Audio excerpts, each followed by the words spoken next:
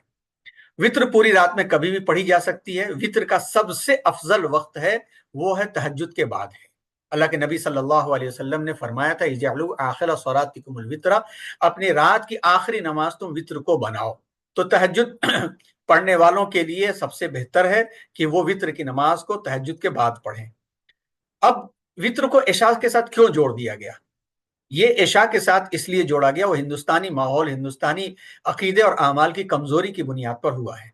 کیونکہ ہندوستان میں عشاء کی نماز ہی لوگ نہیں پڑھتے پابندی سے، تو وطر میں کہاں، تہجد میں کہاں اٹھیں گے؟ اور اگر یہ لازم قرار دیا گیا ہوتا کہ وطر کے بعد، تہجد کے بعد ہی وطر پڑھی جائے تو 90% کی آبادی وطر نہ پڑھ۔ اس لیے یہ سہولت ہے کہ جب وطر کا وقت عشاء کے بعد، جیسا تہجد کا وقت بھی عشاء کے بعد شروع ہو جاتا ہے، اور تہجد کا بھی سب سے بہتر وقت جو ہے وہ رات کے آخری حصے میں ہے، اسی طرح سے وطر کا وقت عشاء بعد جب شروع ہو جاتا ہے تو ہر وہ شخص جس کو ڈاؤٹ ہو یا یقین ہو کہ وہ تہجد میں نہیں اٹھ پائے گا، تو اس کے لیے بہتر ہے کہ وہ وطر کی نماز عشاء کے بعد وہ پڑھ لے۔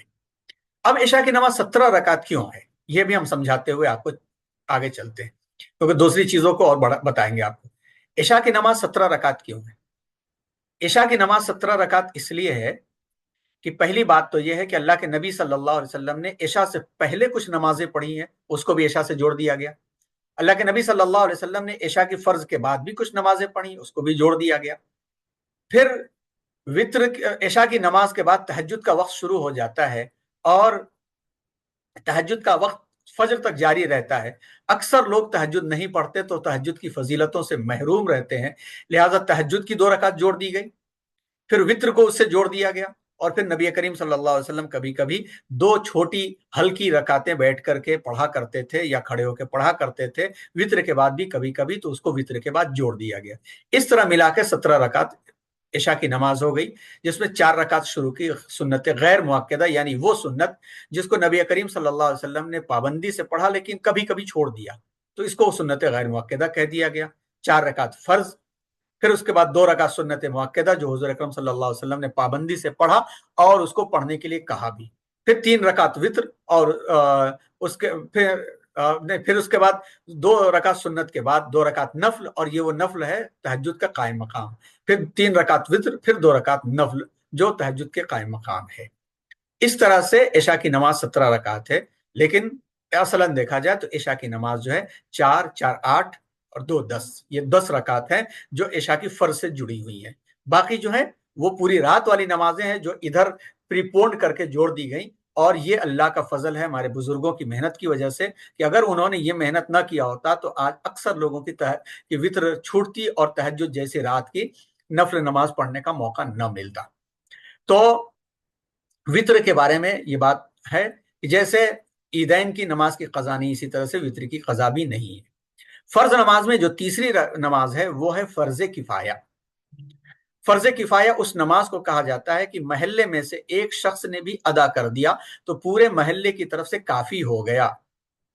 اگر محلے میں سے کسی نے نہیں ادا کیا تو پورا محلہ فرض چھوڑنے کا گنہگار ہوگا، اور وہ نماز ہے نماز جنازہ، یعنی جنازے کی نماز محلے میں سے کسی نے نہیں پڑھا تو پورا محلہ فرض چھوڑنے کا گنہگار ہوگا، لیکن اگر محلے میں سے ایک شخص نے بھی پڑھ لیا تو پورے محلے سے وہ فرض اٹھا لیا جائے گا۔ گرچہ ہمارے لیے بہتر ہے اور گاؤں اور محلہ ایسا کرتا بھی ہے کہ ایک مسلمان کا مسلمان کے اوپر جو 5 حق ہیں، ان 5 حقوق میں سے آخری حق یہ ہے کہ اس کے جنازے کی نماز ادا کرے، تو مسلمان کوشش کرتا ہے کہ نماز جنازہ اپنے گاؤں اپنے محلے کے لوگوں کی وہ ادا کرے۔ تو نماز کی قسموں میں سے جو پہلی قسم ہے وہ فرض ہے، اور فرض کی تعریف بتائی گئی، اس تعریف میں ایک لفظ اور جوڑ دیجئے کہ فرض ہے اوبلیگیشن اور لازمی چیز کا نام ہے، اور اس کا انکار کرنے والا کافر ہو جاتا ہے، اسلام سے باہر نکل جاتا ہے۔ کوئی شخص انکار کر دے نعوذ باللہ کہ وہ 5 وقت کی نماز نہیں مانتا اور ہم نہیں مانتے نہیں پڑھتے، نعوذ باللہ کوئی کہہ دے تو وہ کافر ہو جاتا ہے، شادی شدہ ہے تو طلاق نکاح ٹوٹ جاتا ہے اور وراثت ختم ہو جاتی ہے اس کی، اور جب تک وہ توبہ کر کے کلمہ پڑھ کر کے دوبارہ ایمان میں داخل نہ ہو کافر ہوگا، اگر اسی حالت میں مر گیا تو وہ کافر مرے گا، ہمیشہ ہمیشہ کے لیے جہنم میں چلا جائے گا۔ اسی لیے کبھی مذاق میں بھی اس کا انکار نہیں کرنا چاہیے۔ کیوں؟ اس لیے کہ اللہ تعالیٰ نے اس کو لازم اور فرض کیا ہے، اللہ تعالیٰ نے جو حکم دیا اس کا انکار کرنے والا کافر ہو جاتا ہے۔ تو فرض نماز کی قسموں میں آپ کو بتایا گیا، فرض، واجب اور فرض کفایہ کے نام سے تعارف کرایا گیا۔ دوسری جو قسمیں نماز کی ہیں اس میں شریعت میں جو لفظ آتا ہے تطوع، تطوع کا مطلب ہوتا ہے اللہ کی محبت میں، اللہ سے قربت کی خاطر کچھ کام اپنے دل سے کرنا، اپنی طرف سے کرنا۔ تو یہ صلاۃ التطوع جو ہیں ہمارے لیے 4 قسم کے ہیں۔ پہلے قسم کی صلاۃ التطوع وہ ہیں، پہلے 3 قسموں کی تو وہ ہیں جن کو ہمارے نبی کریم صلی اللہ علیہ وسلم نے اللہ کے لیے محبت میں کیا ہے اور ہمیں اس کو کرنے کا حکم دیا ہے، جس کو ہم سنت یا نفل کہتے ہیں۔ تو پہلی قسم ہے سنت مؤکدہ۔ سنت مؤکدہ وہ نماز ہے جس کو ہمارے نبی صلی اللہ علیہ وسلم نے ادا کیا اور اس کو ادا کرنے کا حکم دیا، تاکید کی۔ اور یہ سنت مؤکدہ فجر سے پہلے 2 رکعت، ظہر سے پہلے 4 رکعت، ظہر کے بعد 2 رکعت، مغرب کے بعد 2 رکعت اور عشاء کے بعد 2 رکعت ہیں، یعنی کل 12 رکعتیں ہیں۔ اس کو ہمیں ادا کرنا ہے، اور نماز کسی کی قضا ہو گئی تو قضا نماز کے ساتھ سنت نہیں پڑھی جاتی، وہ نقصان ہو جاتا ہے۔ سفر کی حالت میں بھی، رننگ سفر ہے تو سنت مؤکدہ نہیں پڑھی جاتی، اور اگر انسان کسی جگہ پر سکون کی حالت میں ہے تب بھی سنت مؤکدہ معاف ہے، لیکن اگر ادا کر لے تو زیادہ بہتر ہے۔ لیکن اگر سفر کی حالت میں سنت مؤکدہ کو چھوڑ دیتا ہے تو اس کے اوپر کوئی حرج نہیں ہے، مگر بہتر یہی ہے، افضل یہی ہے کہ جب سکون کی حالت میں ہو، کسی گھر گیا ہو، کوئی نانیحال چلا گیا 4-5 دن کے لیے چلا گیا، یا کوئی سسرال 4-5 دن کے لیے چلا گیا، یا کسی جاب کے کام کے لیے 4-5 دن، 10 دن، 12 دن، زیادہ سے زیادہ 14 دن کے لیے چلا گیا، تو اگر وہ سنت نہیں ادا کر رہا ہے تو کوئی عذاب نہیں ہے، لیکن بہتر ہے کہ سکون اطمینان کے ساتھ ہے تو ادا کر لے۔ سنت نمازوں میں دوسری نماز وہ ہے جس کو اللہ کے نبی صلی اللہ علیہ وسلم نے ادا کیا لیکن کبھی کبھی چھوڑ کے ادا کیا، اور وہ ہے عصر سے پہلے 4 رکعت سنت اور عشاء سے پہلے 4 رکعت سنت۔ اس کو غیر مؤکدہ کہتے ہیں، کہ پڑھنا تو ہے لیکن اس کی تاکید نہیں کہ چھوٹ گئی تو گناہ نہیں ہوگا۔ اس کے بعد کی 2 طرح کی نمازیں ہیں جن کو ہم، جو سنت ہیں لیکن اس کو ہم نفل کہتے ہیں۔ اس لیے ہم اس کو نفل کہتے ہیں کہ اللہ کے نبی صلی اللہ علیہ وسلم نے اس کے بارے میں موٹیویٹ کیا ہے مگر اس کو پڑھنے کی تاکید نہیں کیا ہے۔ تو موٹیویشن اور حکم میں فرق ہوتا ہے۔ سنت مؤکدہ حکم ہے اور سنت نفل جو ہے وہ موٹیویشن ہے اور ترغیب ہے۔ اس میں سے ایک وہ ہیں جو مسنون نوافل کہی جاتی ہیں۔ مسنون نوافل کہی جاتی ہیں جس کی ترغیب اور جس کے ثواب اللہ کے نبی صلی اللہ علیہ وسلم نے بیان فرمایا ہے۔ اس مسنون نوافل میں سب سے بڑی نفل جو ہے وہ تہجد کی نماز ہے، اشراق کی نماز ہے، چاشت جس کو صلاۃ الضحیٰ بھی کہا جاتا ہے وہ ہے، اوابین ہے، پھر سورج گرہن کی نماز ہے، چاند گرہن کی نماز ہے جس کو کسوف اور خسوف کہا جاتا ہے، استسقاء کی نماز ہے جو بارش کی کمی کے وقت پڑھی جاتی ہے، صلاۃ الخوف کی نماز ہے، پھر استخارہ کی نماز ہے۔ یہ نمازیں ہیں جو مسنون نوافل ہیں اور ان کی فضیلت بیان کی گئی ہے، ان کی اہمیت بیان کی گئی ہے۔ آگے کسی کلاس میں کسی کو پروجیکٹ دے کر کے یہ عنوان دے دیا جائے گا کہ مسنون نوافل کی فضیلت کیا حدیث میں آئی اسے بیان کیجئے۔ خاص طور پر سینئرز تیار رہیں، ان کے لیے ایگزام یعنی ٹیسٹ میں یہ سوال کیا جا سکتا ہے۔ نمازوں میں عمومی نوافل بھی ہیں، یعنی عمومی نوافل میں انسان جتنی چاہیں نفلیں پڑھ لے، 4 رکعت کی نیت باندھ کر کے یا 2 رکعت کی نیت باندھ کر کے۔